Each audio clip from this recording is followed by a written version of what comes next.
All right, we're going to go ahead and get started. Today is the July 15th, 2026 meeting of the Parks Advisory Committee. We'll get started with roll call right away. All right. Welcome, everybody. Frank Stevens. Yeah. Shelley Reynolds.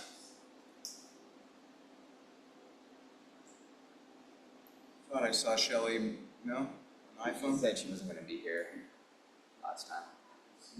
Tristan Jones. Present. Sherry Winters. Here.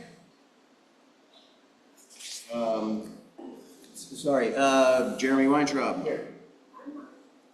And Lawrence Anderson. Here. Tiffany Long. Here. Victoria Rizzo did message me saying she was coming and was going to be a little bit late, so.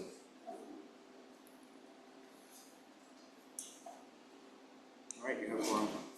All right, item number 2, review and approve the June 17th, 2026 meeting minutes. We got them kind of late. We want to wait, or we didn't read over them. If you prefer to bump that to next month and have more time to review them, that's your prerogative. I'm going to say this is Sherry, and I thought they looked fine.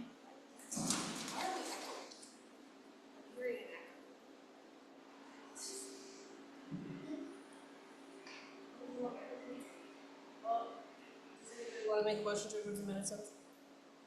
This is Sherry. I make a motion to approve the June 17th, 2026 meeting minutes of Parks Advisory Committee. I will second that. This is Frank. All in favor? Aye. Any opposed? All right, those have been approved. We will move on to item number 3, communication from staff. It's good to see you all. It feels like a really long time. Sorry I couldn't make the meeting last month. And yeah, I hope you all have been having an excellent spring. There's definitely been a lot going on out there since I saw you last. So I'm just gonna dive right into a bunch of items here. I'm gonna try to go sequentially here. We did do some major improvements to the Sam Cox building on the facility side that were budgeted and planned. If you go down there, you'll see it has a brand new roof that was completed in early May. And we also just recently redid the floor in the annex. We ripped out all the old carpet and we had the concrete floor polished and sealed, and it looks really good down there. So feel free to get down there and check it out if you're able to. Sorry for all the ups. Just here. Go ahead.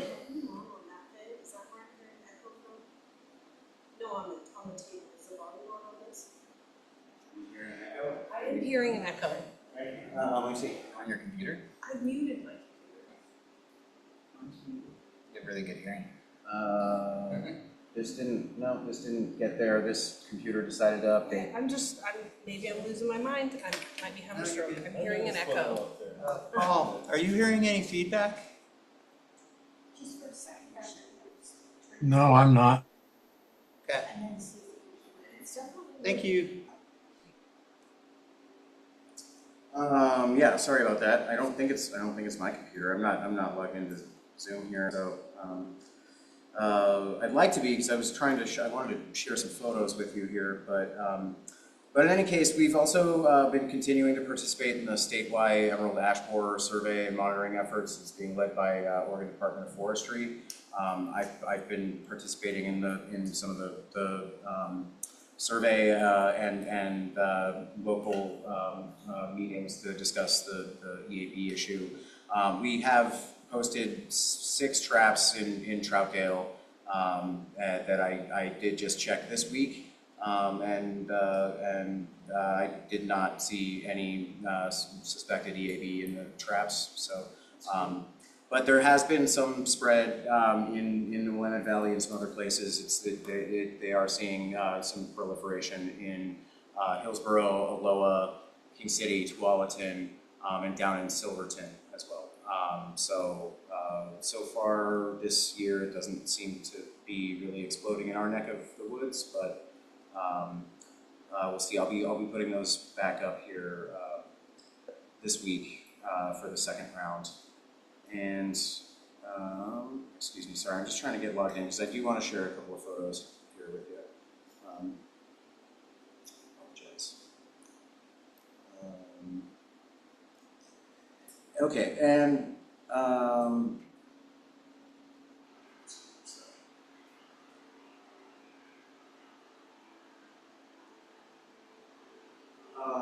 you may have noticed if you visited Sunrise Park, some changes in the last couple of months. We have been doing a lot of brush removal on the north side of Sunrise. It was a hot topic of conversation earlier in the year as we were discussing many things at Sunrise Park. There was some public comment about that. That's been something that's been discussed in this committee for a long time now, and we finally came up with a a strategy of essentially just removal of a lot of the brambles, mechanical removal, and some post-treatment with herbicide to knock it back. But essentially, yeah, it's been something that we really have been able to achieve with some highly skilled new staff and a really excellent team of seasonals this summer. Yeah, it's given enough staff in the future to do the work, that removal will hopefully make it a lot easier to control the regrowth of the brambles and keep it from getting as bad in the future again. So certainly it might be a good opportunity to revisit the idea of planting a few low-growing trees at Sunrise Park at the bottom of that hill that wouldn't reach the much higher than the top of that hill. Seems like potentially a really good location for a few more trees there. But obviously that's something we would discuss further before just going ahead. And back in May, I did complete the International Society of Arboriculture Tree Risk Assessment qualification certification program, which strengthens the city's fledgling urban forestry program, which you heard a lot about last month, but also makes us as an organization better prepared during future inclement weather response and cleanup efforts. So let's see. I need to let myself in, and then I can share some photos with you all. Okay.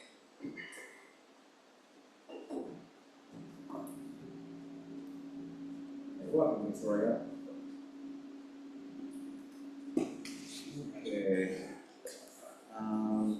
Sorry, I have a lot of pop-ups.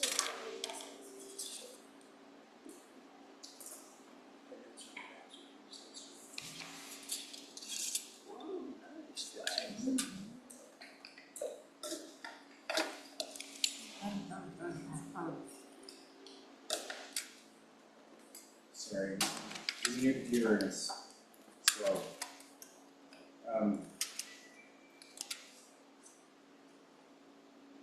So yeah, if you visited the dog park also, you may have seen some changes around there as well. This might just be totally crashing on me now.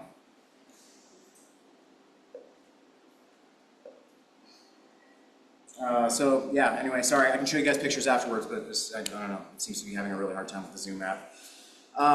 So yeah, if you visited the dog park recently, you may have noticed some changes around there. Following this committee's discussion about a recommendation to build a covered shelter area within the Troutdale Dog Park, both for sun shelter and rain shelter. I met with some full-time staff in parts of facilities. We began to work up some designs. And we began purchasing materials. We determined that we had sufficient funding in current year M&S, given that we were doing all of the work in-house with our extremely skilled and capable new members of our staff to complete this project, and it looks awesome. I wish I could show you some photos here. So. Is it completed now? Because when I was there last time, it only had 4 poles. It's not completed. It is. Here, let me show you some recent, it's getting very close. So if I can get in here really quick. It's all the buzz on the Facebook page. Lots of people asking questions about what was Yeah. happening. I'm sorry, this thing is crashing. It's not, my computer won't let me share or run Zoom. Apparently, I thought. Yeah, I'm just getting the pinwheel of death every time I try Is to. this the picture? That is a picture. Yeah, that is not the most recent picture. I wish I could show it to you, but anyway, it's got a roof on it now. It's framed in. It doesn't have sheeting yet. The last steps to complete it are essentially at this point, I'm pretty sure they put a water barrier on the roof. I believe they started to put the sheet metal roofing on it. We need to put some more compacted gravel down and put the paver stones down underneath it. And then the last step is going to be pulling an electrical permit to put in some conduit out there so we can put a light underneath it. And then it's done. And I mean, it's completed at a fraction of the cost of what we would have paid to contract out design and build. And really, that's that's to the credit of our highly skilled facilities maintenance tech, Jonathan Villalobos, who used to be a general contractor, and Skylar Smith, our newest parks worker, who has a lot of experience both with heavy equipment operation, metal fab, and landscape construction, and building pergolas and gazebos and things. So these two guys teamed up on this project, and like I'm so proud of the capabilities of our staff, the new members of our staff, and what we are able to accomplish with these high quality people working for the city. So go see it for yourself. It's really, I wish I could show you a photo of it, but please go take a look at it yourself. And then I apologize, I'm a little off track here. The other big news that just came through in the last few weeks is that we are almost officially receiving the Metro Nature and Neighborhoods Capital Grant for renovations and improvements to Helen Alphonse Park. We're going to get it. It becomes official during the Metro Council meeting next week on the 21st. For all intents and purposes, we are beginning to plan the project. I met with the Friends of Trees Green Spaces planting team this week, and we have got a date on the calendar for the first volunteer planting event of native plants and trees in Helen Althouse, which we're planning to for, it's a ways out, so it's the first Saturday in April. But I'm thinking of dovetailing that with our annual Earth Day event, which obviously we would have to hold a little bit early, but it seems fitting, and it seems like a good opportunity to harness more volunteer power during with an event that's well known in Troutdale already. And down at Glen Otto Park, you may have noticed that there's a new stripe. At the beginning of the spring, there's a new striping pattern in the parking lot. This was something that was worked up by Kittleson and Associates Consulting, who we were working with in conjunction with the Trout Route shuttle that has begun at Glen Otto now, which is now shuttling river rafters or anybody else who wants to go back and forth between a couple of points in the city and Dabney, and I believe it goes up to Oxbow as well. No, not to Oxbow. Sorry, never mind. Then just down to Lewis and Clark. So that's exciting. We've also been running the new pay to park system at Glen Otto this summer, issuing live citations, and it's certainly it is a challenge to create a new paid parking system. I would say that it is actually going relatively smoothly. There's always some hiccups and glitches, but I feel like we are honing the process a lot, and I'm happy to share any of the revenue information with anybody who's curious. I planned on putting it up on the screen. We'd like to have a look at some of the numbers behind that. So, yeah, I believe that's about it for my staff communications. Oh, the one other thing I didn't mention that perhaps folks have noticed is the cleanup of the landslide that happened on the SB4 trail. We did that this couple of weeks before the work that took place at Sunrise, utilizing the rented excavator. And so we widened out the access road leading up to and below the hairpin turn on the trail right there. That's right where that landslide was in the winter. So that's going to help out a lot with the in-water concrete work that, as far as I'm aware, is still scheduled to begin later in this summer on the Beaver Creek Bridge site. There is a pre-con meeting scheduled for next week to discuss the project, so the repairs to the access trail is going to make it a lot easier for the contractors to get down there and do that towards the end of the summer.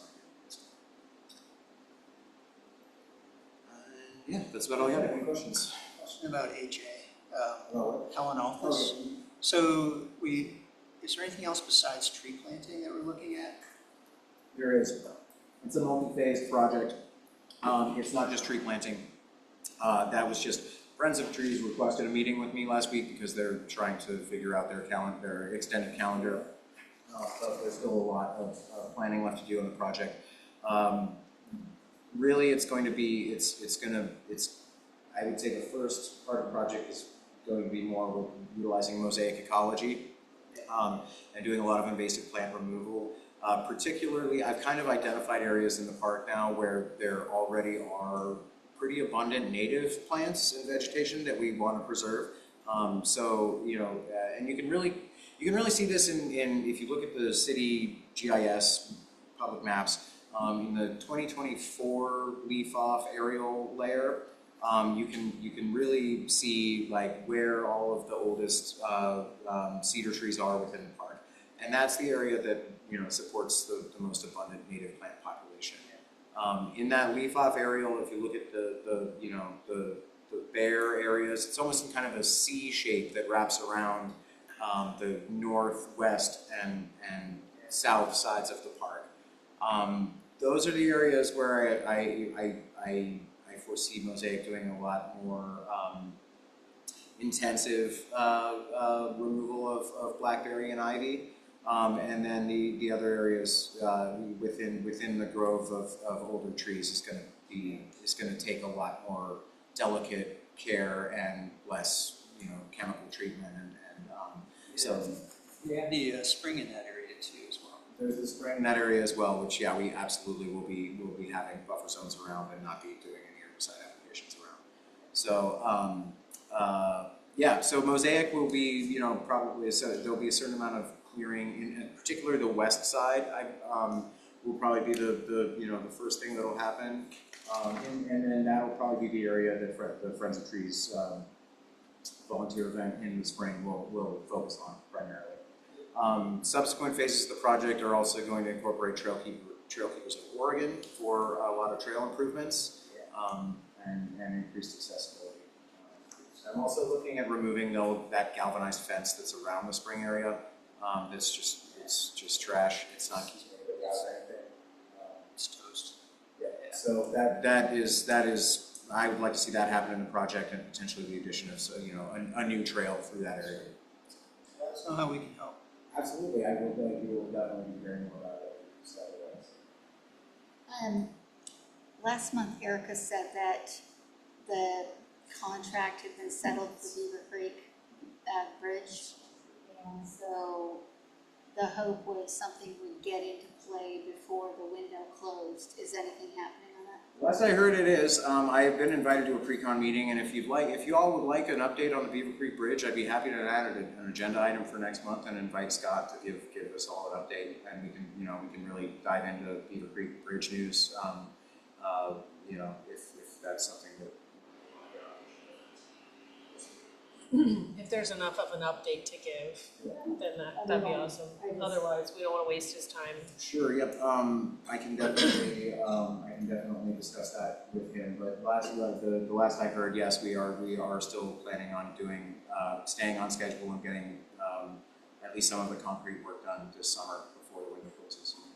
Okay, and then what I wondered is when you talked about the emerald ash borer beetle, whatever, and how it's spread down in the valleys.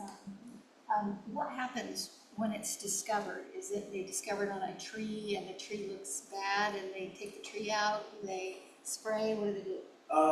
They can do any and all of those things depending on the situation. It really it depends on I mean, if they discover something like similar, you know, what they found at David Douglas last year, the nearest confirmed positive to us was an infested tree with a lot of larvae inside of it. There are things that they can do to kill the bugs at that point, but saving the tree is difficult. Really, what they're trying to do is develop. I mean, at this point, monitor the spread, develop better models, and the strategy that we are being told is what we should be focusing on, is doing everything we can to preserve native Oregon ash populations, which we have abundant native Oregon ash in all of our red herring greenways. If you walk in the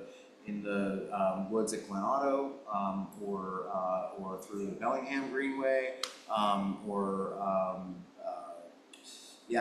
Beaver Creek even as well. But especially like the woods at Glen Otto, I would say like if you're down there, it's probably like 3 or 4 cottonwood trees to every 1 ash tree. So there's a lot of them down there. And so it would, I mean, if there were a significant proliferation of the borer beetle here, we would potentially be looking at a lot of dead trees along low-lying river bed areas, which certainly has implications for wildfire readiness, but other than that, for landscape trees, for park trees, some of the largest and oldest ash trees that we have in landscapes in Troutdale are actually at Sweetbriar Park and Sweetbriar Elementary School. It's not city property, but so you can do direct trunk injections of insecticide to kill beetles that are inside of the tree, or beetle larvae that are inside of a tree, and that's what that's the strategy for large, old, high priority trees that you want to save. The advice for smaller trees that are younger in landscapes is actually preemptive removal at this point. Is to just get rid of them if they're not very big, and if they are big and you want to try to save them, then you can do insecticide treatments on them with COVID pest. Any other questions for John? Any questions online?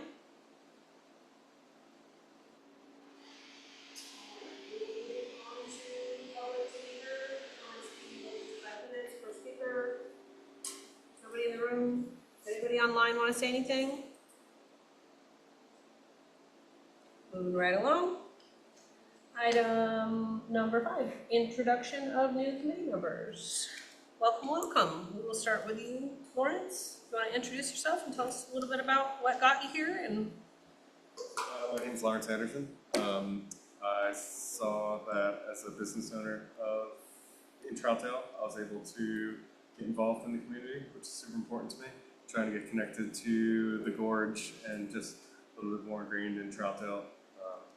See myself moving here in the future out of Portland. But yeah, just excited to get involved and see where I can help. And excellent. We're happy to have you. thank you. Jeremy?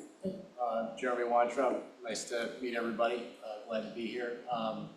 Moved out to Troutdale a little over a year ago and saw the need to get more involved through this, and thought it was a great way to get involved with the community. So excited to get started. Well, welcome guys. Thanks. Can I ask a question of both of you, if you don't mind? Are there any specific goals or items that you hope to achieve in your work with this committee. I would love to know if there's any specific areas of interest in Troutdale parks and greenways and public spaces, or any specific thing, goals that you have, that things that you would like to work on, and I'd like to facilitate those in any way that I can.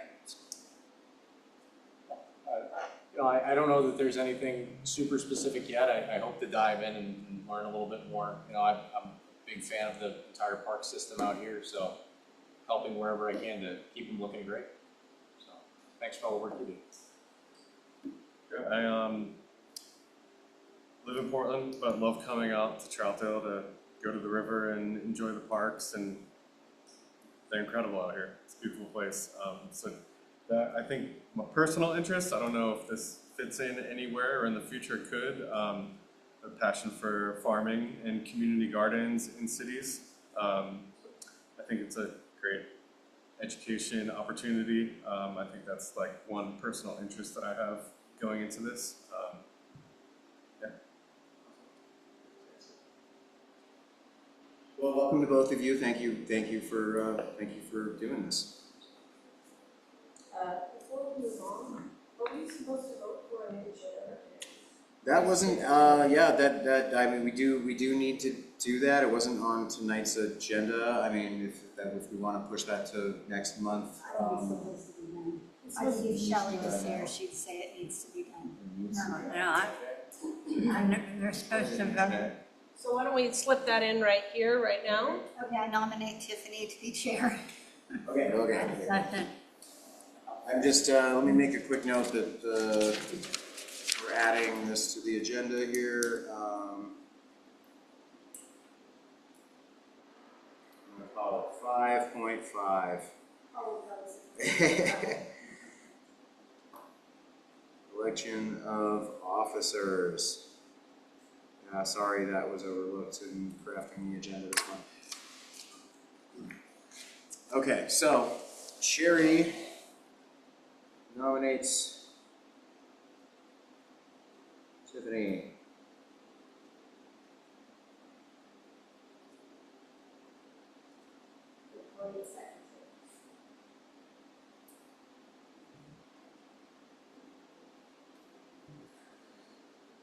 Okay. Are there any other Does nominations? this have to, wait, is this a roll call? Do we have to do roll call votes on these ones? I think so. Do that. Yay or nay? Yay or nay? Okay. So are there any other nominations for chair? There's probably a rule that somebody, maybe Paul knows what the rule I is. do have Robert's rules back How here. it gets done, it might not be that you take others, it might be that you vote We on. have more than, We have a majority. yeah, if we have more than one nominee, then we do roll call. But we just have, But only, All right, so then we say all in favor? Aye. Any opposed? So vice chair nominations would be next, right? Yes. I nominate Frank. already said no. Aye? No. I'm declining, yeah. Right. I'll be busy, but You have a computer though. I don't anymore. Get that away from me. No, thanks, but I've got other projects that I need to focus on, so. Yeah, it's not a hard job. All you have to do is just sit next to me. I nominate Cheryl Lynn. Never be the last. Hot potato here. Do you accept? I guess, yeah, sure. Second. I second it. I'll second it. Why isn't Shelley here? She would have done it. Okay, all in favor? Aye. Aye. Any opposed? Are you opposed to it yourself? No, I'll abstain, I guess. Okay, so we have chair and vice chair for this year figured out. Yes. We can move on now. little extra for you there, Jonah. Yeah, that's totally fine. Glad we left that off the list. Item number 6, a continued discussion, which we really we didn't do this last month because you weren't here. A discussion regarding park interconnectivity. Right, so, what do you guys want to do with this? What is the next step with the park interconnectivity process? Yeah. I know we talked about like a digital presence, and I think that's like probably would be a really good way to move forward. We talked about sending somebody out with some sort of GPS device and do these routes, have some sort of platform that allows, you know, a user to scan a code and kind of get a profile of a different walk or bike ride through Troutdale, connecting the different parks. Could have like you know, accessibility rating and a difficulty rating.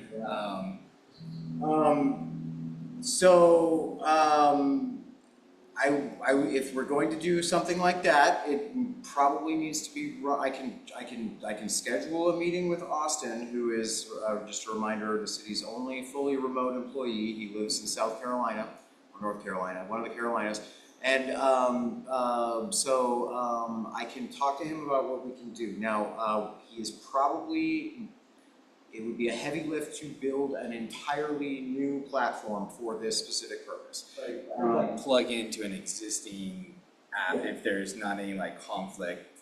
That if we could use his existing GIS system that is connected to the city's website, and so I can discuss with. The reason I keep asking about what you guys are imagining here is because that will allow me to talk to him about what he is able to do. And certainly we did talk about updating some of the trail layers, which we found were not entirely accurate. He did send me a new login to get into ArcGIS and set up that iPad. He was out on family-related leave for a number of weeks since we met, and so I can follow up with him again and get that going if that's something that we want to pursue, at least walking trails and getting that layer built.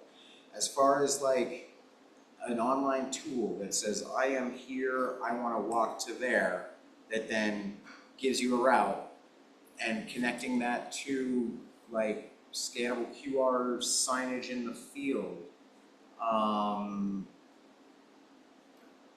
I guess I just need to ask somebody who is a web design person what it would take to make that happen, and if that's something we can utilize existing platforms and tools for. I'm going to do a little more research too with places that have created something similar. That would be See what it is that they've done. Yeah. I can imagine somebody, you know, they're at the rail museum, you know, the visitor center, and they're, you know, like, what do I do in Troutdale today? And from a, you know, like you live in West Troutdale and you want to get to the river, you know, and you know there's trails and parks that can get you all the way there.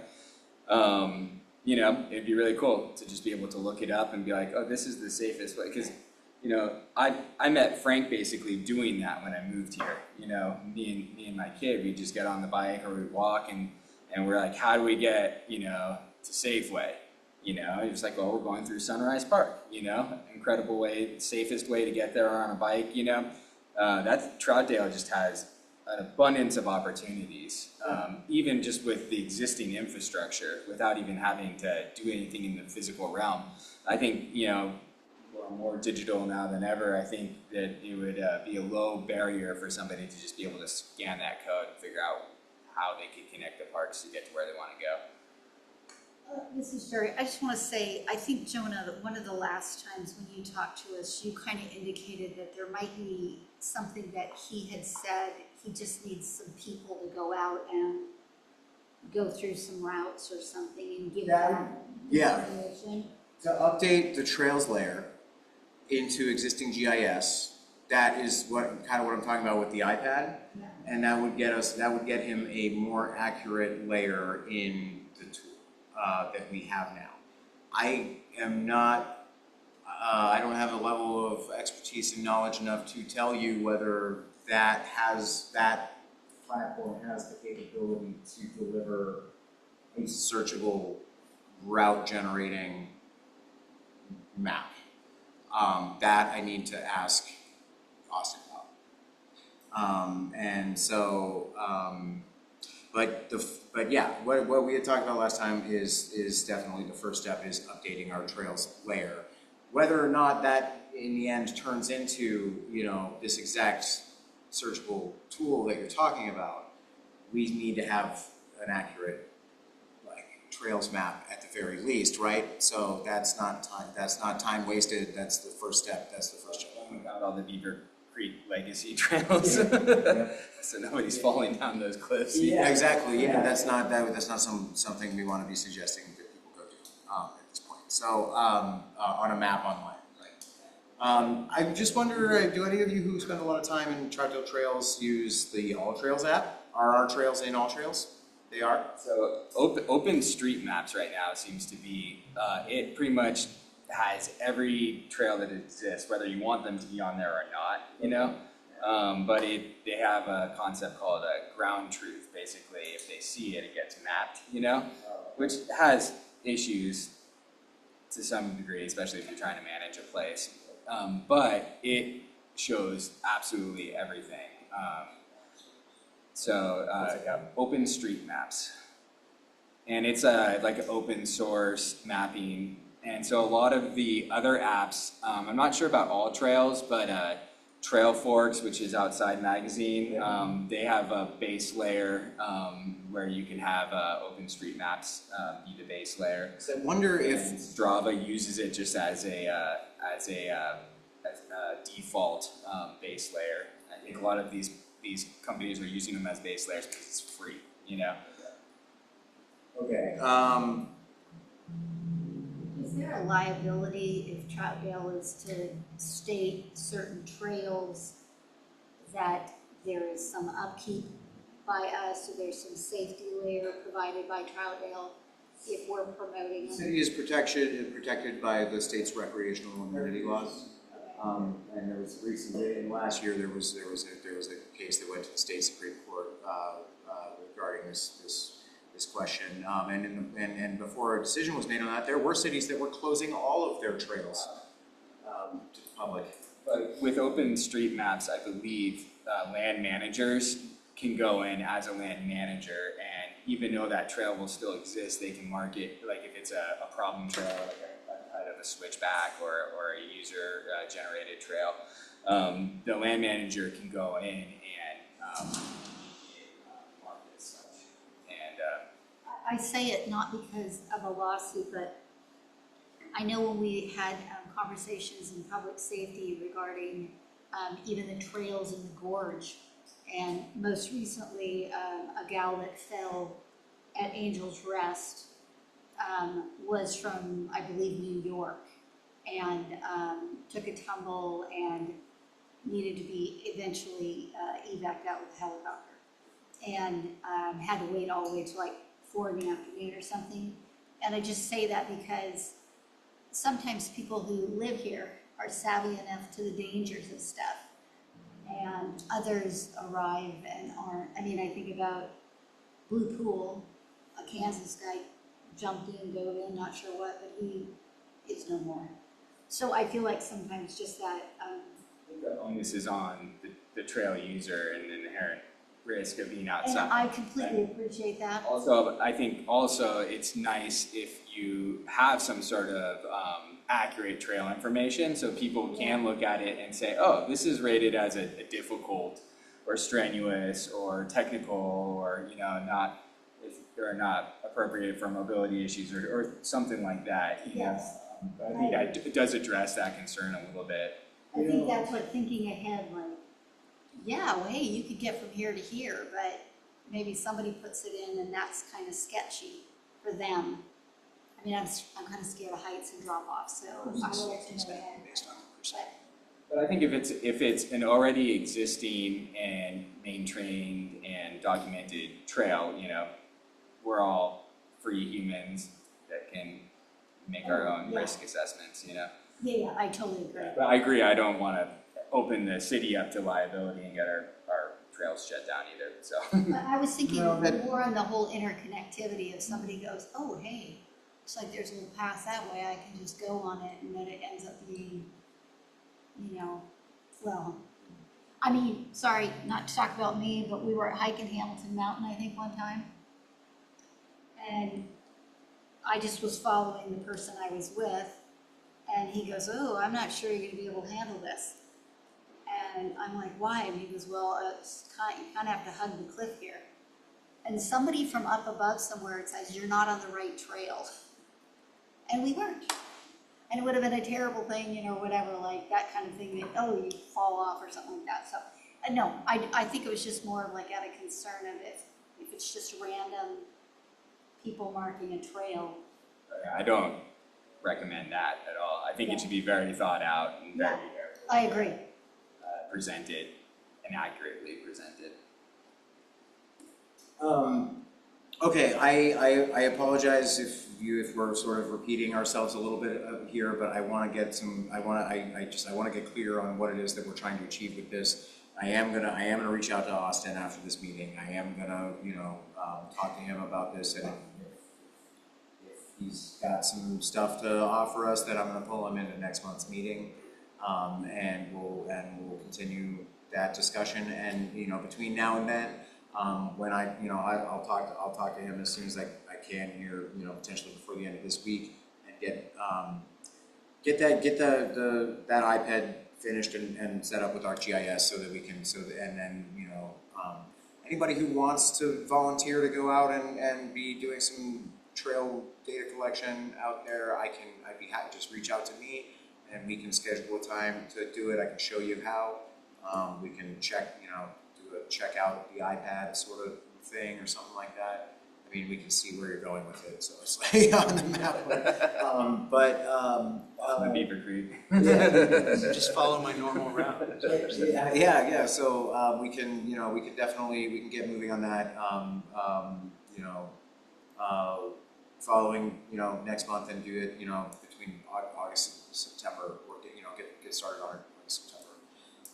And then I just need to get more information from Austin about what the possibilities are, what he can accomplish with how much time and money we are able to provide to the project.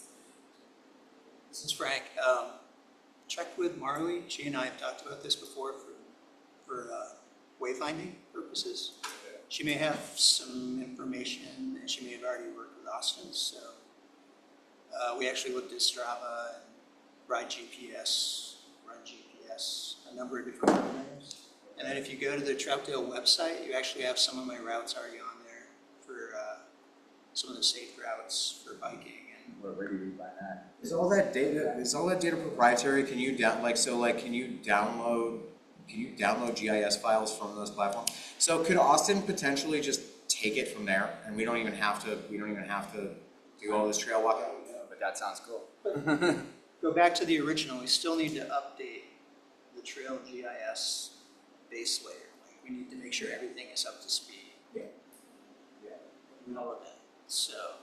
Yeah, I'm just thinking if these other private platforms have that data available, or those data sets available that can be imported into some other tool that he has, then potentially it makes it easier to go. And that's why I brought up OpenStreetMaps, because you could selectively select the appropriate trails off that, and it's open source. It's what? Street maps? OpenStreetMaps. OpenStreetMaps.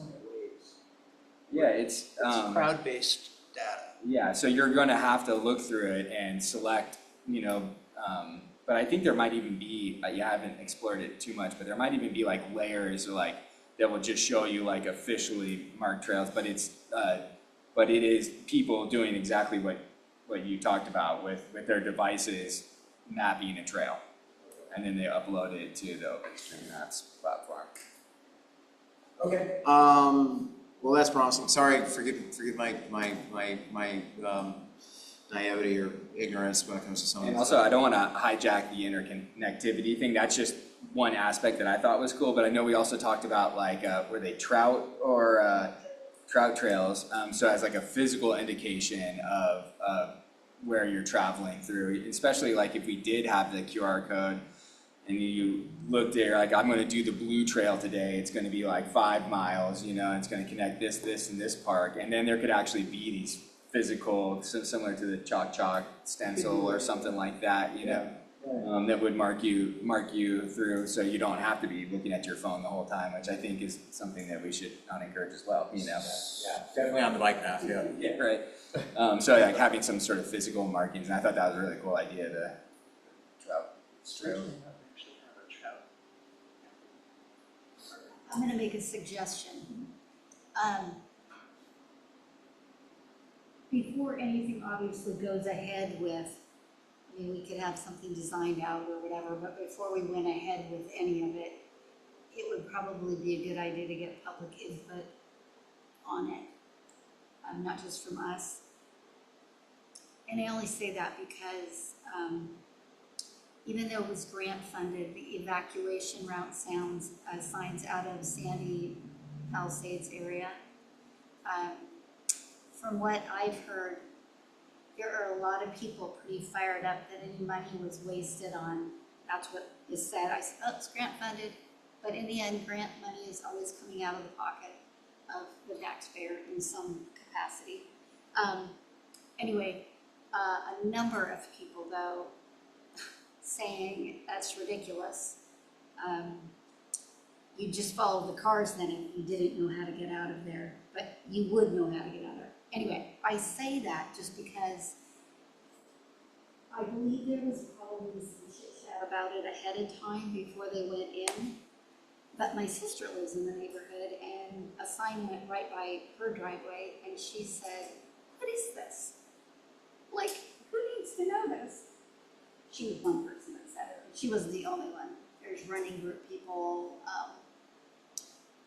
some other of her neighbors that were having conversations about it. So, and then somebody else I know that lives in that neighborhood said, what? Anyway, so I just say that like just in cautionary, you could be putting signs in, you know, trout signs, will stencil things or whatever, and neighbors in that area might go, what are you doing? I'm not saying it's a bad idea. That's why it's called a pilot project, because that's part of your community involvement input. And that's how we get things done in the planning realm. So getting the community involvement involves an idea. You start with the idea on a small scale. If they like it, they can tweak it. We did this with parking down at Glenada. We started out with a blank sheet and we just went in and started playing with it and asking for public input as we did it. It was a pilot project. This is kind of where we're going with this concept too. So we're looking at it from a pilot project standpoint where I would pick one route that everyone uses now and try it out and see how it works. And then if they like it, great. If they want to fine tune it, even better. If they want to get more involved, you're bringing in the community. I saw this work in numerous cities across the country. So we're just following an example of how planning is done. So if you want to stop and do a survey or... Oh, I didn't necessarily say that. I just am saying in a cautionary thing that something put forward before, you know, something... Yeah, so what I'm saying is if you want to take the time for community involvement, that's the best time is while you're doing it, because then they have an active engagement with the process. And they have a chance to talk to the planners that are actually working it. So I would recommend, once we get the base layers done, I would recommend a pilot project with a system that connects, even if it's a test run for the most common connection point, like between Sunrise and, we can even come up with an example. I know that coming down past the Troutdale Elementary School on Sandy Avenue is a major route to get the Cha-Cha Trail. Why can't we connect that as a test run? It's also a safe routes to school, so that has double whammy. Okay. I'm just gonna take you back to something. I don't want to always be the Debbie Dowder, dumper, or whatever you want to say. It's not Debbie, it's Sherry. It's actually, I go by Sherry, so thanks. But I will say that some years back, the 40-mile loop and the big push for all of that, many residents came out against it. They didn't want the draw of homeless coming through on a route. So I just say that more of a reflective that sometimes we sit in a position of thinking that it's such a great idea. And I'm not saying it's not a good idea. It just might be that it might not be the best idea for The Troutdale. process worked, so the people pushed back and said no to the proposal, right? That was active engagement. That was planning engagement and a project that was presented to the people and they declined it. Sounds a lot like what we're doing. And it 40 Mile Loop is open now, right? 40 Mile Loop is just It's not fully a loop yet. concept. It's not fully a loop yet, but the Cha-Cha Trail and Sharon Nesbitt Park have completed Troutdale's part of it, correct? Well, Jock-Jock's part of the 40 mile loop yet. It's complicated. So if you wanted to say from an interconnected 40-mile loop is basically just connecting the metro loop around Portland. The actual history of the 40-mile loop, it's not 40 miles, it's actually 140 miles. So the guys that originally did it, the Olmsted brothers, took the wrong measuring stick and basically did a circle around Portland, but it was the wrong circle. The distance was not correct. So it's always been called the 40-mile loop, but in reality it's like 140 of connected trails. They didn't have Strava. They did not have Strava at the time. So, yeah. I think that there's a big difference between the 40 mile loop and what we're talking about here. I would really like to see this be from the community up. I think the 40 mile loop concerns based on what I hear from neighbors has a lot to do with Portland and it being kind of a Portland idea that we, got thrown into.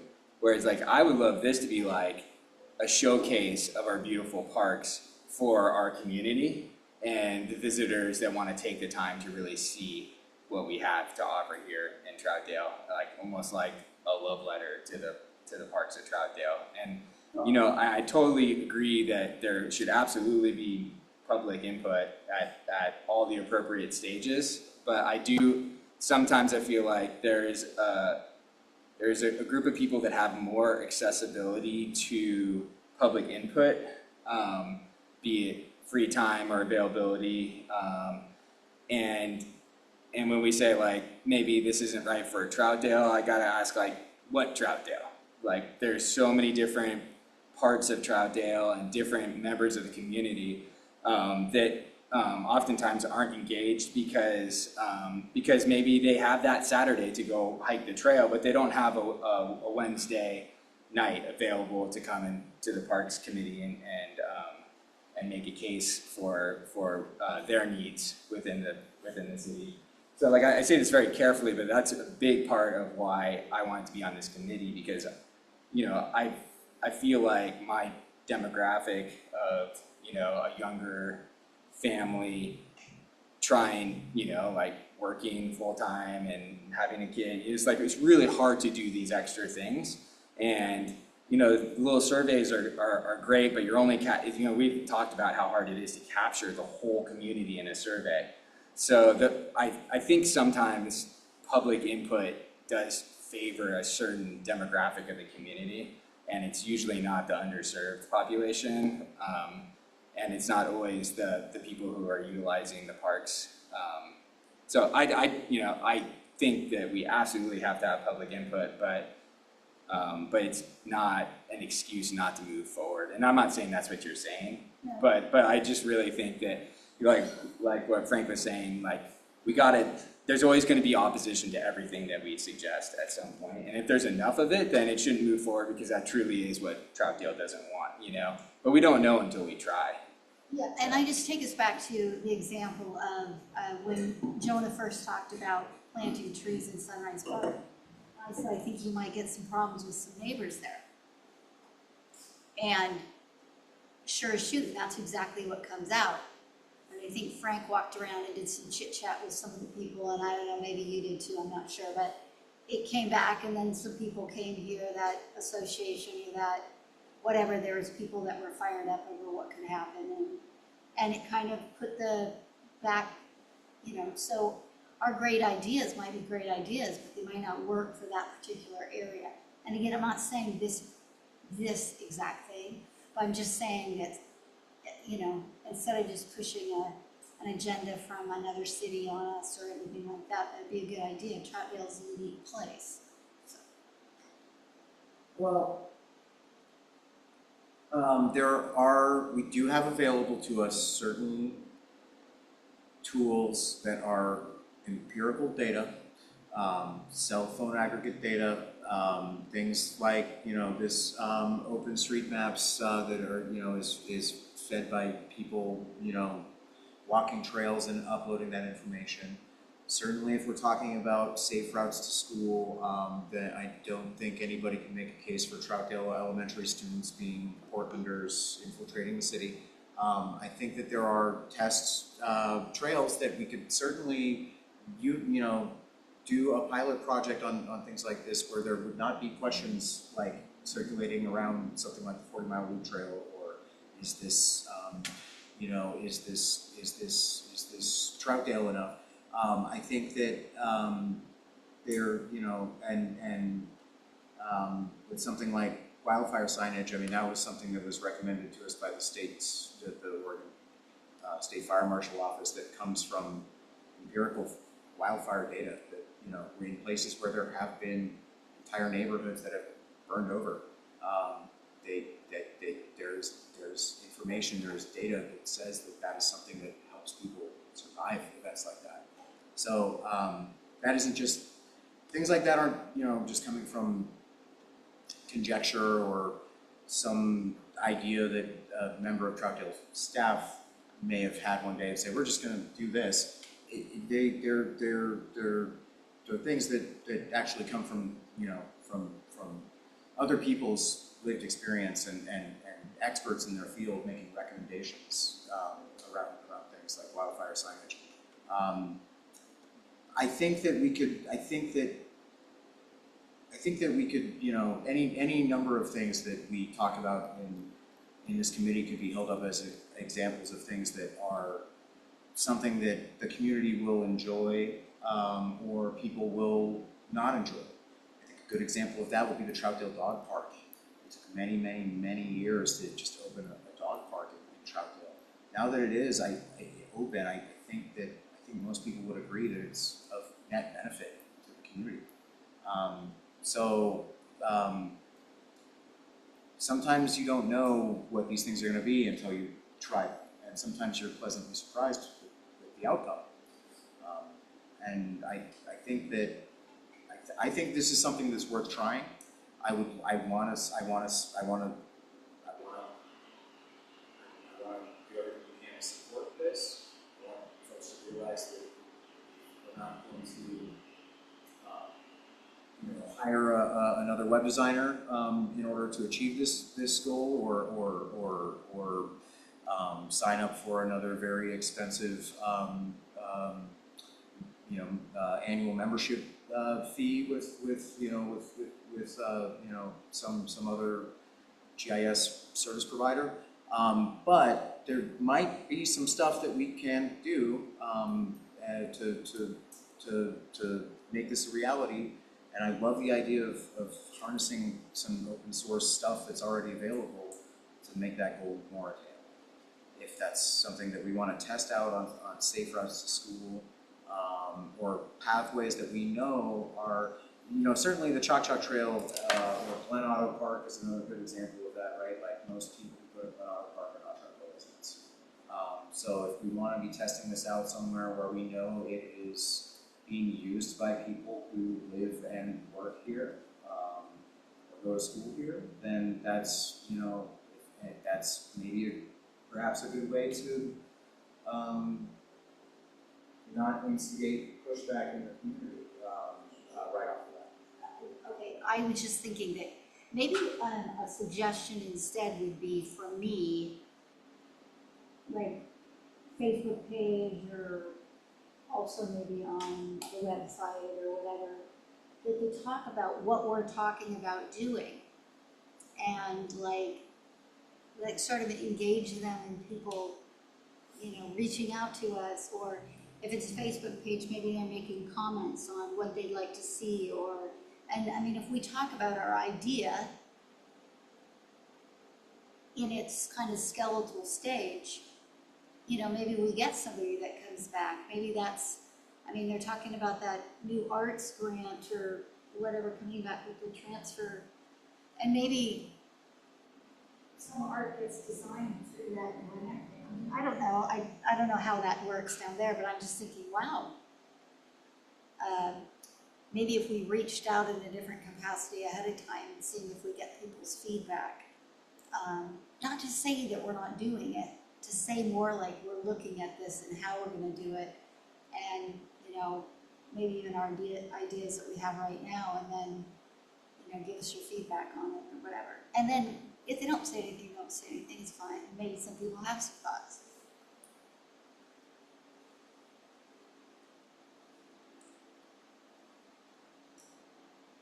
This is, you know, when I think about park interconnectivity within Troutdale, I think like, I have a dog, I wanna take him for a 2-mile walk, I don't want it to be the same boring route every single day. Where are there 2-mile routes that I can walk? It's not on a super busy road where I don't have to listen to loud cars. So like what I would like to see is how do I get from Helenathus to Sunrise Park, not on the main road? And there are ways to do that, to go around backwards and look at beautiful trees on the way. I mean, I walk those routes on a daily basis with my dog. And so if we can map those routes out and say this is a 2.5-mile walk, it's a loop. It takes you from one park to another park through a tiny greenway, into a neighborhood, down through another greenway, over a set of stairs, and back up to the park where maybe you parked your car. I mean, I do that often. Nobody knows that stairway takes you, where does the stairway, am I allowed to use the stairway? Is the stairway public? Like, there's a stairway. Local knowledge. Talking about local knowledge, and that's not something that Austin is going to be able to program through a map function. Because the map function can tell you the shortest distance between point A and point B. It can tell you the fastest distance between point A and point B. I don't think that it's gotten to a point where it can tell you the prettiest one with the most. Or quietest, yeah. So that's the sort of thing that you should, if you know that route, Tiffany, or if any of you know that route, draw it on a map. Let's give it to Austin. He can then take that and put that into the tool. But the computer can't do that by itself. And so I don't think at this point. So that's what you're talking about is local knowledge gained by people who have spent a lot of time walking around Troutdale. And that's what I would like to share with the community, is just how to get around safely in the nicer areas that we have. And these to me, they feel like the secret gardens of Troutdale. They're like all these paths that are in the middle of neighborhoods. Some parks are really hard to find because they're little tiny parks and they're in the middle of all these houses and they're like hidden gems. You have historical markers on it, you know, like. And there's not much markings on any of them. Yeah. Like the Bellingham Greenway, there's like one marker, I think. Otherwise, it's just like a path by the apartment complex. You're like, am I allowed to go down there? What is that? Right. And so I think having some more markers would be good. Well, and some of this stuff is going to be. I mean, again, it's grant money is still tax money, but we do have a sizable grant coming through on this Helen Althouse project, and there will be a lot of improvements to wayfinding signage. There's going to be some things coming out of that we could potentially implement in a lot of other trails. Accessibility signage, like accessibility ratings. There's a whole adopted system of that Trail Keepers of Oregon has been telling me about that they want to install on the trail system at Helen Althouse. So that's something that we may see something come out of that grant funded project that we're like, this actually works pretty good and we can expand this to our entire trail system if we want to. Looking at the entire trail system and all of the various markers that we want to program into everything and every piece of signage and everything is, that's a big thing to look at, right? But bit by bit, if we look at these places, perhaps in order of priority, how frequently they're used or how popular they are, or, It'd be really nice once the bridge is up and people can get across Yeah. from one side to the other without having to go all the way around. Absolutely. And That's not for a while yet, but And that would also, but that I mean, that is, that's an excellent example of like on either side of the neighborhoods at the trailhead, have a map showing, how you can get from place to place. Next to the neighborhoods on the other side, utilizing the Beaver Creek Bridge, like that's, when big things like that go in, or when we have a big project like what we're talking about at Helen House in the next few years, those are opportunities to be kind of doing a reset on how we mark trails out and how we do wayfinding, to make a decision about how we do it across the city everywhere, it's like that's a big job. But I like the idea of kind of identifying some specific routes and specific trails that we want to start this with, right? And so I think, and that might be as simple as like, literally printing out, a screenshot of Google Maps, take it with you on your walk and a highlighter, and just say, this is my walk between Hill and Althouse Park and Sunrise Park, right? And if we do enough of those, Austin can build all that stuff into a map that you're talking about, right? In our existing GIS, I think, it may not look like Google Maps where it's like, follow the line, like it'll take you like this way, right? But it'll show you. Give you an option. Wayfinding doesn't have to be built into it. It doesn't have to be like real time. You are on this spot. That's not necessary. I think it's mostly just to provide the community with a way of moving through the city and the parks actively. The danger of this is that all your favorite secret garden walks are going to be crowded with people. I'm so quiet. Your public secret walks. Yeah, I mean that's always the double-edged sword, right? But So maybe don't offer up your very favorite one yet, but that's dash. You'll have to load a server to get it. All right. Well, I've made a lot of notes for pulling Austin into this conversation for next month, and getting ArcGIS set up on the Parks iPad, or the authorized account that I need for data collection. So I will definitely make it my top goal out of this meeting to get us well set up to actually begin that following our next meeting next month, if not sooner. And it sounds like Tristan, you're definitely interested in doing some data collection stuff. Tiffany, it sounds like you are. Frank, it sounds like you are. Lawrence, okay. So I will just email the whole committee I'll update you as I talk to Austin, and if I've got, if in a week or two I'm like, hey, I got the iPad ready to go, if y'all want to schedule a time to meet me and we can go over how to use the program, then we can start even sooner than next month. All right, we'll move on to item number 7, committee concerns and initiatives, future agenda items, closing comments. We'll start. Can I interject something? I think don't you have to ask Paul if he has any comments on the thing we were just talking about? Yeah. Public comment. Was there anything anybody wanted to add online to that? Park interconnectivity? I don't think so. It's kind of quiet right now. Video's off. All right, I apologize. You're right. You're supposed to do public comment on everything. All right. Committee concerns and initiatives. We'll start with Victoria. Anything?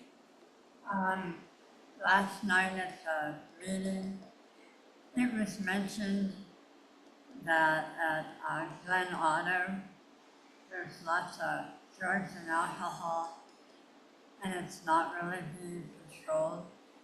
On the beach? On the beach? Yeah. Okay. It is being, I get reports about patrol operations every weekend. You haven't seen that? Alcohol, they certainly do write. They do write tickets and trespass for people for. I guess, But I can certainly pass that along to Oregon Patrol Service, and if there's any members of, and certainly if there's any members of council or this committee who want to see the after-action reports that get sent through from the contractors, if you want to hear about some of the stuff that they're doing down there, I'd be more than happy to tell you about that. But they work from 10 a.m. to park close, Friday, Saturday, Sunday. From Memorial Day to Labor Day weekend, and oftentimes longer than Labor Day weekend, it's depending on the weather. If it's, if we have a late summer and there's a few more weekends before school starts where people are at the river, then we extend their scope. So Since they weren't really directing us, I was curious, because the sheriff was in the room, I think they were directing that we never did a patrol down there. And we used to before we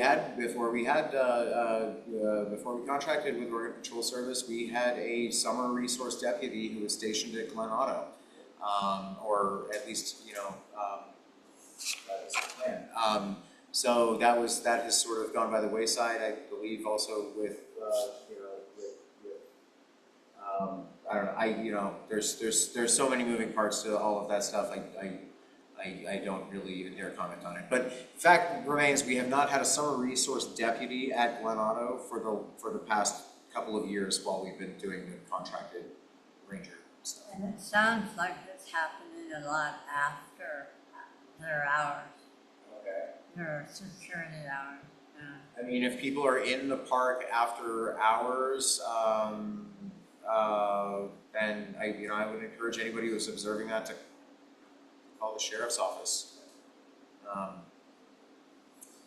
I just want to remind everybody that Troutdale Parks does not have an enforcement mechanism. We contract out this very minimal enforcement in one location with a few random patrols in some other locations at night. But we are maintenance and sanitation operations strictly and only. We are not qualified to be doing enforcement actions. We're not trained for that. We're not police officers. So, we're not working at 9 p.m. Yeah, I know that. I am sometimes.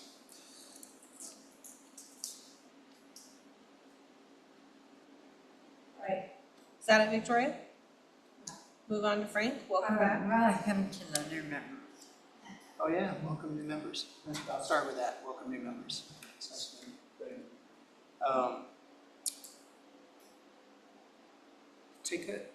At the visitor center, as we built the Cha-Cha Trail that goes up off Sharon Nesbitt, we have a dirt section that goes from pavement to pavement, and that dirt is wicked slippery. We're at a point where it's pushing out. Could we put pavers in there or something that's a hard surface is permanent? At this depot? Yeah. It's gravel. It's gravel. You have like a 20-foot section. It used to be brick, and the brick was removed, and now it's gravel. And I do agree, it's the only thing that's holding crew back from making that whole. I saw a girl. down on his Yeah, bike. so one of the bikers almost went on her butt coming down. Okay, so so you're talking about like basically where people are going past the train caboose down to So the you go path. past the caboose on your right, you're dropping down onto the trail just before the first bollard. There's a 20-foot section where it's like, why didn't we complete the pavement to the road? That's gravel, but that gravel is like loose gravel. So if you're running road tires or you're running like a smaller tire on your bike or kids or handicapped, the list goes on. That section, at least until we start on the hub project, I think we need to connect that. The winter time will definitely be. Is the hub project set to put pavement in the in-between part? The hub plan is extensive, so we're talking about, and this is all potential, so it's moving the caboose actually to the north side. It's creating a paved parking area for handicapped as well as, so you'll have a handicap spot behind the visitor center. Most of that, it'll be kind of continuing the route and just cleaning everything up. And then it eventually will be a visitor center, bike hub, historical museum, a whole bunch of things kind of combined. But within that, does it talk about putting in some type of real paved path? Because I'm trying to figure out why they didn't put it in. So there's currently a road that comes down and goes around. That turns into gravel at the bottom. Until the plan is done, that's a parking area. But the section that we're talking about, it's like we didn't plan it in to connect when we did the original plan. So we kind of missed it on the planning process. So now we have this gap that we need to fill for safety purposes that I feel I am concerned about safety.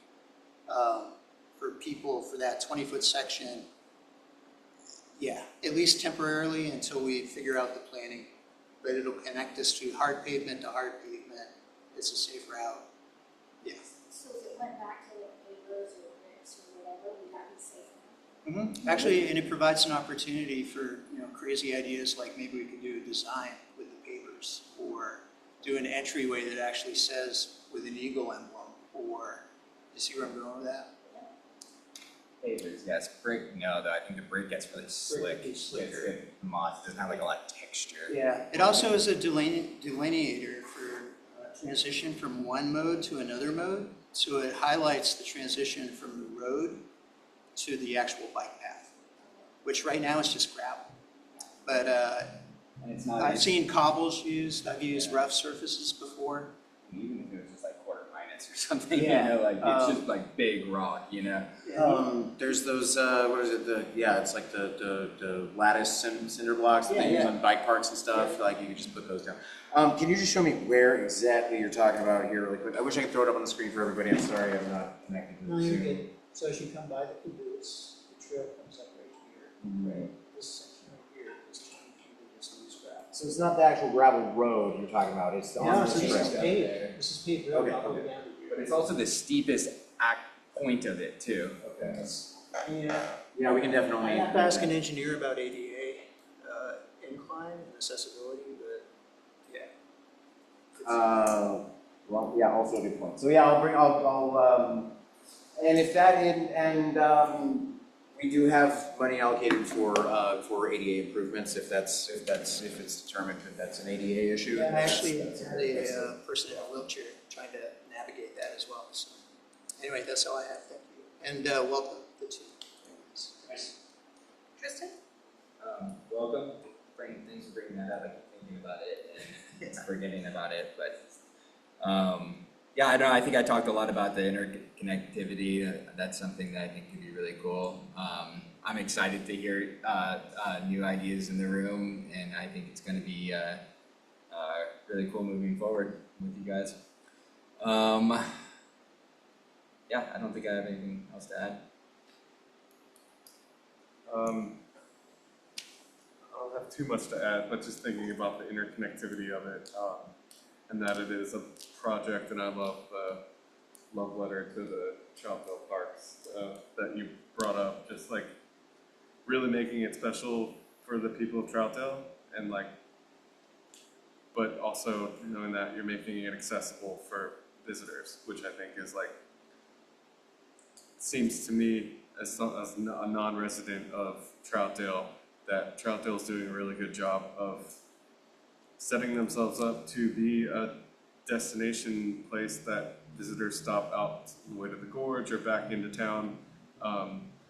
And yeah, if there's any opportunity to kind of like highlight the interconnectivity of it, like what you were saying, like a design, you know, in the brick, where it's like, oh, this is like a landmark, this is a marking that I know that this is like a transition from one connection to the next. I think that would just be really cute and you know, special to people in Troutdale, because they're going to see it every day, where other people get to see it, you know, the 1 or 2 times a year that they come out to use it.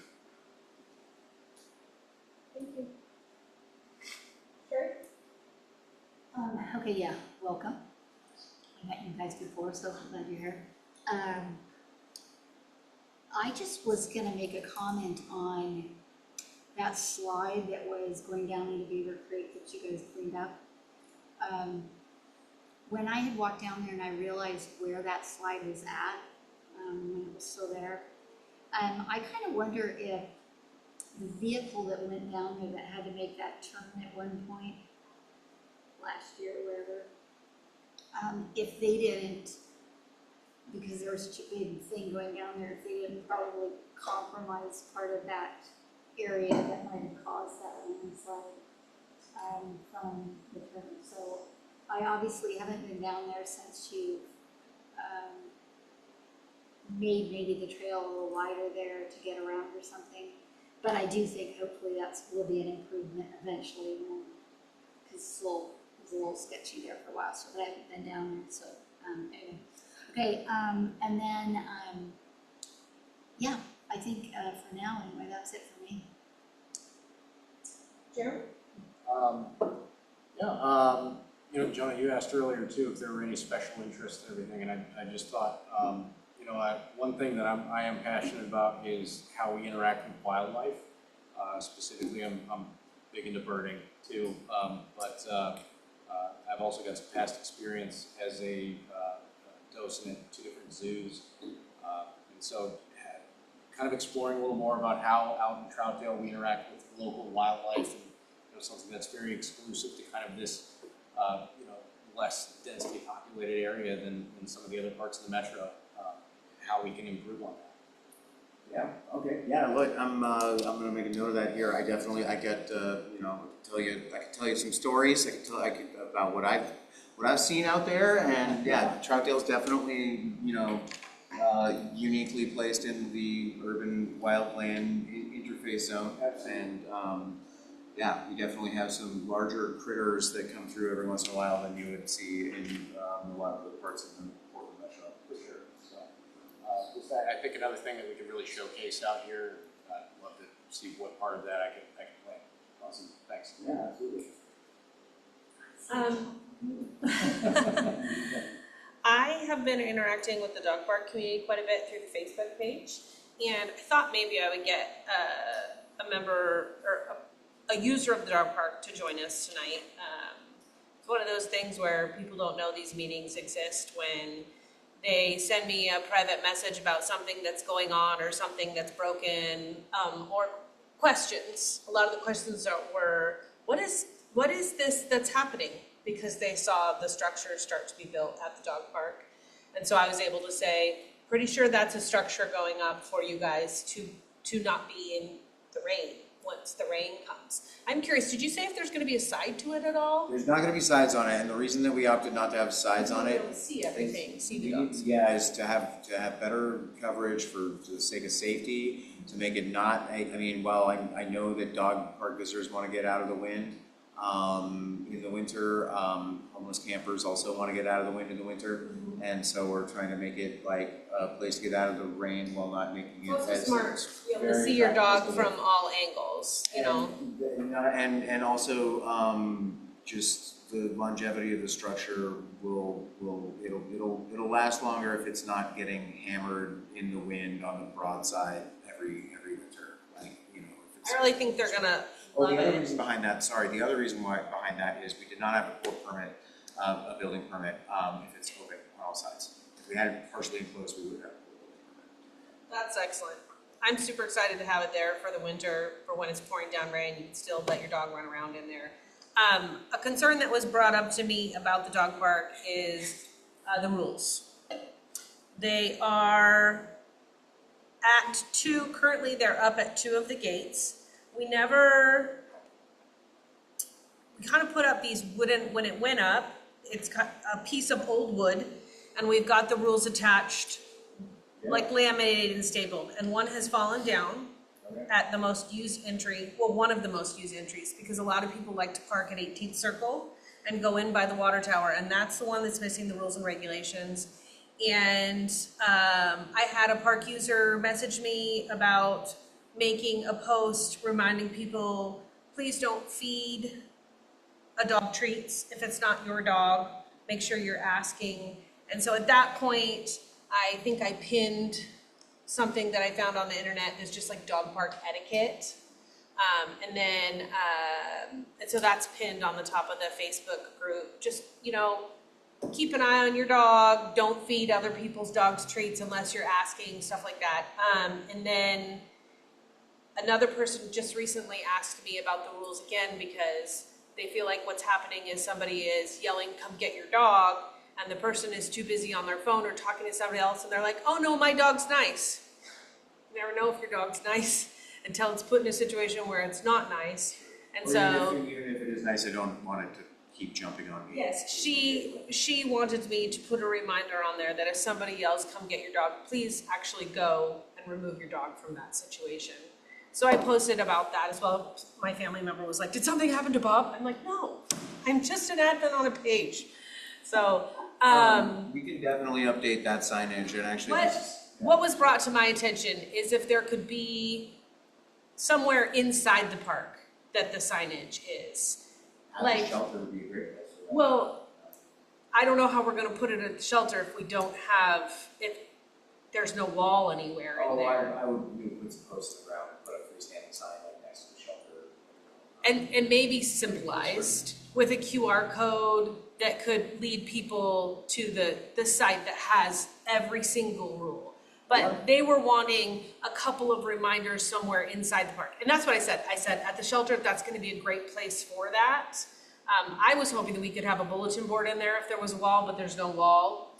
So that people could post, because sometimes, I mean, people are using the Facebook page to say, hey, I found these keys. Hey, I found this pair of glasses. We can have a kiosk like, like an enclosed bulletin board kiosk somewhere like it. That would be great to have in there somewhere. And then the rules could be in the dog park and people can refer to them. The other thing that has been brought up to me a couple of times, and I know one got fixed. So the latches we have on the gates are spring latches that automatically pop back. The problem with those is they wear down and the springs break, and the springs are broken on several of the gates. Sometimes they've been fixed. Could we just go to old-timey U-latches so you don't have to, if we can't replace those springs, an old-timey U-latch? We can replace the springs, we can run through and replace the springs. They do wear everything, Yeah, it's, everything wears everything, opened and closed hundreds of times a day, gets worn out. I don't know if it's you guys that put up somebody put up a little laminated bright orange card that said, please close the gate behind you because the gates are being left open because those springs are broken. So we can run through some maintenance on there. There's a lot going on out there. I appreciate the reminders. It is challenging for us all to get to everything, especially this time of year. But these are things that I've noticed myself. We did not put those please close the gate signs up. I left them for the time being because I figured they were pretty unobtrusive and actually kind of helpful. So just okay. As a reminder, yeah. That's fine. And then somebody posted a sign next to the water fountain because the water pump, because people are trying to pump it. I did that. No, you put that up There's there. a lot of signage that needs to get ordered. And let me tell you, part of the reason why we didn't order hard signage for the dog park gates in the first place, there was a couple of reasons. It was brand new. We figured the rules might change. We probably shouldn't spend a bunch of money on signs right now. The other reason was there's so much vandalism and graffiti around Columbia Park and in the woods there, particularly where the Reynolds kids hang out, that we were just like, let's just laminate them because they're going to get trashed. We'll just replace the laminated versions. So at the very least, we can print out and laminate some new ones because it sounds like the other ones are pretty spanked. But we can. But it was time to get some hard signage, particularly in the dog park, like what you're talking about. That I'm not I mean, your dog's excited to get into the dog park. You're not standing outside necessarily reading the rules, and then if somebody's irritated, they can, hey, the rules are right here. We're inside. You have time to look at it, and then they can share it with the other. The other concern that was brought to my attention is there are several spots where small dogs can get out, and so I don't know if we can work in conjunction with some of the users that are in there often and know where those spots are, and they could tag them with something for you guys. I said the quickest fix for us right now, and I think is just to put logs next to because it used to be a forest, and so the forest floor is not even, and so there are some spots. I mean, there was one time I was there, and the poor little dog got stuck in the maintenance area. And he was just running around in there, and the owner couldn't get to the dog. And eventually, that was a while ago. And so I brought a spot to your attention that was behind the dumpster along the back side. But I guess there's other spots too. And I know you guys are utilizing when we're cutting down big trees around town, or I don't know if they're just in the park, there's some pretty cool new logs in there. Which Right in the woods, we don't bring them from other places. yeah, the dogs love that type of stuff, but maybe we could move some of the bigger ones into those spots. But I don't know if there's a way, because the person that's messaged me knows where the spots are. So if we gave them like a caution tape, could they mark them off and then you can have your people move stuff? Or try to secure those spots so that it's all actually. Here's how you can help me with this. If you can please collect this information from these people, and then you and I can meet at the dog park at some point in the next few weeks, and you can show all this stuff to me, and I'll just, and we can, and I'll. I can work on doing that, yeah. So I'll get. Doggy play date at the dog park Sure, and, yeah. we'll have a meeting at the dog park. Bob will love that. Yeah. So, and then my other question, it's gonna be October before we know it. Do we get to have the costume party for the dogs this year?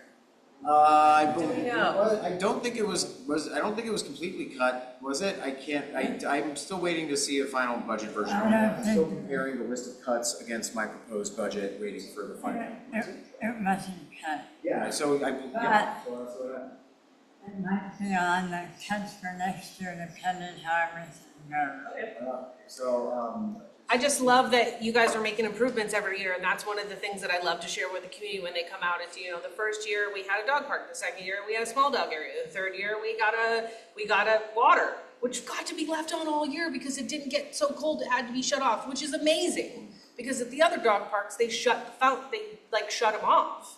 And because it's so close to our maintenance, our dogs get water all year long, which is really awesome. People really like the water. And now we have a structure to stay out of the rain. I mean, it's a it's a good dog park. I go to a lot of dog parks, and it's a good dog park. it is a good dog park. It's very, very well loved and an active community using it. So, thank you for taking such good care of it. Of course, yeah. Thanks for everybody loving it. So let's get a time to meet sometime soon, Tiffany, and at my office, and we can look at all that stuff together and come up with a plan to remedy all that stuff. Some of it was already on my radar, and I was going to order some new gate latches and stuff. Okay, excellent. I think that's all I have. And so, item number 8, hold or cancel next month's meeting. It's August. What do we want to do? What are we feeling?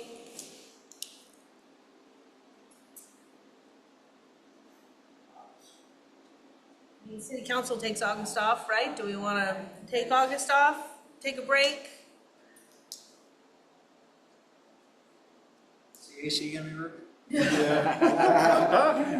you, I mean, I wish I could say. I sucked it all up last night, is what Yeah, they it told me. was freezing in here last It was night. cold. oh, was wasn't it? Okay. Yeah. So it's I only brought working when the us- council's here, so we gotta do our meetings in line with the council. Well, I'm happy for that at least, I guess. I'm sure there are some people sweating in the room regardless. The 19th is closer to the end of the month. The third Wednesday, it would be the 19th of August if we meet. I mean, I don't, It's up to you all. I'll be here working. I'm gonna be in Canada, but I could probably zoom in, so. Yeah, I'll be out of town, but I can zoom in. Why don't we just take it off? If we don't have any really big items that are like. no, it'll give you more time to get in touch, just to map things out and have more information about park interconnectivity by September. And then more by information September, about Helenathus and everything. and the busy season will be ramping down by then, and. So I would, does anyone want to move to take a vacation month in August? This is Sherry. I believe that we cancel next month's meeting, August meeting. Second it. Okay, all in favor? We're gonna cancel next month's meeting. We'll see you guys the third week in September. I would. Anyone? This is Sherry, and make a motion to adjourn. Isn't in there, Second. All in favor? All right. right, we're done. Thank you for coming tonight, you guys. Seconded, whoever's taking it. Lauren seconded.